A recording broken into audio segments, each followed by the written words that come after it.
Il covo dei 3 ladri dell'Audi gialla nel Trevigiano al confine con il Vicentino, con l'ultimo reale avvistamento risalente a sabato a Volpago, così dalle forze dell'ordine.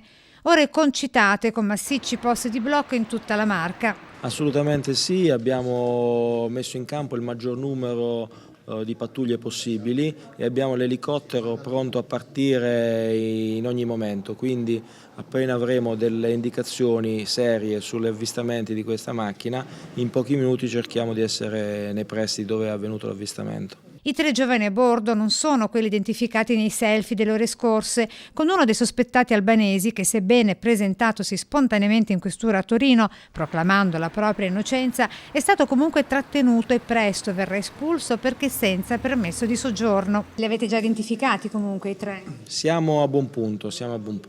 Per il governatore del Veneto Luca Zaia, se 3 ladri venissero catturati la farebbero comunque franca, grazie, si fa per dire, alle nostre leggi Colabrodo, commenta. Io spero che vengano catturati, anche perché non possiamo dimostrare che i 3 banditi sono più forti e più veloci delle nostre forze dell'ordine. Io veramente spero e tifo perché vengano catturati, anche perché si dà un segnale veramente di tranquillità alla cittadinanza. Se così non fosse, vorrebbe dire che un delinquente vuole fare il delinquente. Una preoccupazione. Guardando quello che hanno fatto e pensando a come sono scritte le leggi in Italia, ho l'impressione che verranno catturati e poi li troveremo scarcerati. Non è un caso che chi ha sparato all'orefice Toffolati a Pieve di Soligo oggi sia libero.